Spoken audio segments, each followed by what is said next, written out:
तीन वकील क्यों हैं? क्योंकि जिस देश में वकील बरादरी जो लोगों के हकों की हिफाजत में खड़ी रहती है, अगर वो टारगेट बन जाए तो अब हम आपको ये तो हमने मामले ये मामले पब्लिक डोमेन में पहले नहीं है, ये मुझे मालूम था, तो मैंने सोचा कि वक्त आ गया है आप सबको बताने का। हमने एक अब जो जज लोया कैसे वहां पहुंचे, नागपुर में किस जगह रहे, कोई पता नहीं। वो जो वीआईपी जहां गेस्ट हाउस है, जहां सब वीआईपी लोग रहते हैं, उसका ओरिजिनल रजिस्टर हमारे पास है। उसमें ये नहीं मालूम कि जज लोया वहां रहे कि नहीं, उनका वहां कोई किसी कॉलम में उनका नाम नहीं है, रजिस्टर के कॉलम में नाम नहीं है। कैसे वहां पहुंचे ये भी नहीं मालूम, हवाई जहाज के द्वारा पहुंचे, रेलवे के द्वारा पहुंचे, ये भी नहीं मालूम। Fake encounter case out of Gujarat state to special CBI court Bombay.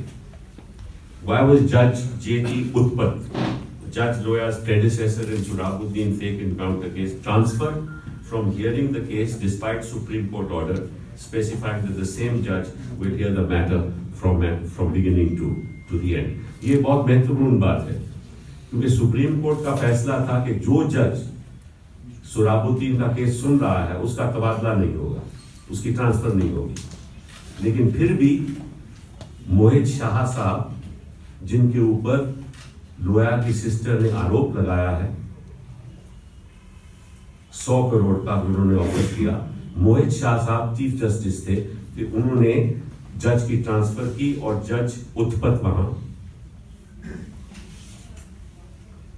जो थे जज उनकी ट्रांसफर की, क्योंकि ये मोहित शाह ही बता सकते हैं। जज लोया वाज वर्किंग एज रजिस्ट्रार, उस समय रजिस्ट्रार बॉम्बे हाई कोर्ट में ये काम कर रहे थे मोहित शाह के नीचे। तो मोहित शाह और लोया साहब अच्छी तरह से आप एक दूसरे को वाकिफ थे। तोमरे वो इनसे मिले और उन्होंने कहा कि जज लोया साहब आपसे कुछ आग्रह करना चाहते हैं। उन्होंने पूछा क्या? बोले ये वो डरे हुए हैं और वो निष्पक्षता के साथ अपना फैसला करना चाहते हैं कि वो एक अहम मुद्दा उनकी कोर्ट में है, सोहराबुद्दीन का मुद्दा आप जानते हैं, और वो आपसे बात करना चाहते हैं क्योंकि आप एक एक्टिविस्ट लॉयर हो, तो आपकी मदद लेना चाहते हैं कि किसी तरीके से जो प्रेशर उनके ऊपर पड़ रहा है उसको नजरअंदाज किया जाए, उसको डाइवर्ट किया जाए। और खंडालकर साहब और तोमरे साहब नागपुर के हैं, तो लॉयर साहब को अच्छी तरह से जानते थे, उनके द्वारा ये मैसेज आया और वो आपसे बात करना चाहते हैं। तो उन्होंने मुझे बताया कि कुछ दिन के बाद किसी और जगह ये तीनों लोग गए और एक और शख्स आया और मोबाइल फोन के साथ उन्होंने जज लोया साहब के साथ बात की, वीडियो कॉन्फ्रेंस की। और जज लोया साहब ने इनको बताया कि मैं बहुत भारी प्रेशर में हूं और मेरे पास एक ड्राफ्ट ऑर्डर भेजा गया है और लोग चाहते हैं कि मैं 31 अक्टूबर से पहले उस ड्राफ्ट ऑर्डर के ऊपर दस्तखत करूं।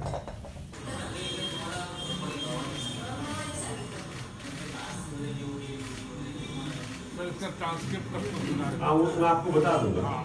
इसने बहन को बताया कि 100 करोड़ का ऑफर हुआ और साथ साथ ये भी कहा कि आप जो अगर जमीन चाहते हो मुंबई में और फ्लैट वैट चाहते हो वो भी आपको मिल जाएगा और 100 करोड़ आपको नागपुर से मिल जाएंगे। ये बात सिस्टर ने वीडियो में रखी है। हम सवाल पूछना चाहते हैं और ये सवाल जुडिशरी के ऊपर है कि जब आपको ये बात पता चली, जब उनकी बहन ने ये बयान दिया, तो आपने हाई कोर्ट में, मुंबई के हाई कोर्ट में, बॉम्बे के हाई कोर्ट में FIR क्यों नहीं लॉन्च किया?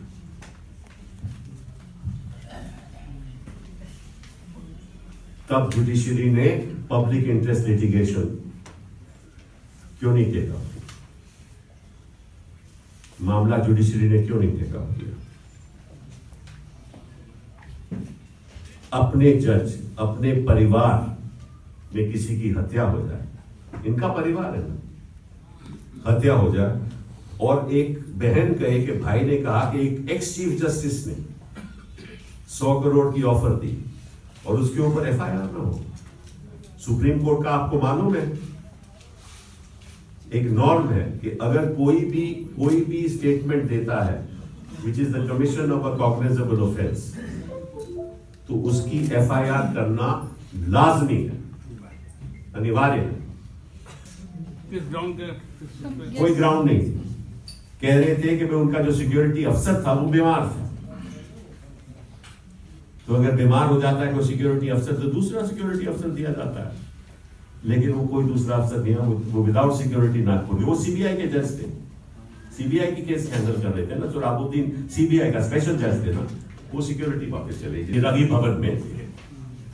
भवन में ये रजिस्टर है, इनमें केवल श्रीकांत कुलकर्णी का नाम है।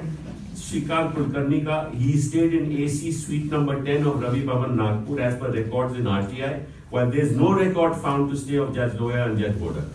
तो कहां रहे वो, ये नहीं मालूम। फिर उसमें कई एंट्रीज हैं ऑक्यूपेशन की, और इस रजिस्टर में अगर आप हमको दिखाएंगे तो 3 कॉलम ही खाली है, बाकी सब भरे हुए हैं, और एक कॉलम की एंट्री 2017 की है, ये भरा गया 2014 में। रजिस्टर 2014 का है, एक एंट्री 2017 की है। किसी ने गलती से 17 में भरा होगा वो 2-3 पेज, उसने गलती से 17 लिख दिया। नोटिस प्राप्त हुई, इसमें सबसे ऊपर की जो एंट्री है वो जस्टिस लोया साहब की नाम की एंट्री है, और उनका जो पोस्टमार्टम हुआ है वो 10:50 पे हुआ है। और सबसे नीचे की जो 2 एंट्रीज है, किस तारीख को, ये 1/12/2014 जो सील है वो स्टेट ऑफ महाराष्ट्र की सील है। ये सारी चीजें दर्शाती है कि ये रिकॉर्ड फिर से रीराइट हुआ है, मैनिपुलेट हुआ है किसी चीज को छुपाने के लिए। और वही डॉक्टर साहब श्री तुंगाम, इन्होंने उसी दिन और 3 पोस्टमार्टम किए हैं। उसके बाद में जो नीचे की 2 एंट्रीज है वो 1:10 पे 2 पोस्टमार्टम उन्होंने एट ए टाइम किए हुए, ऐसी रिकॉर्ड कह रहा है। हर पोस्टमार्टम को 40-45 मिनट लगते हैं, लेकिन ये ऐसे एक डॉक्टर हैं जिन्होंने 2 पोस्टमार्टम 1 बजे कर दिए, एक साथ कर दिए। अब इतनी एविडेंस के बावजूद एक पब्लिक इंटरेस्ट द्वारा एक वकील खड़ा होकर कहता है कि साहब ये 3 जजेस में स्टेटमेंट है, 4 जजों की स्टेटमेंट है, ये स्टेटमेंट मान ली जाए और मामला खत्म हो जाए, ये न मैं मानूंगा, न हमारी पार्टी मानेगी, न हिंदुस्तान मानेगा।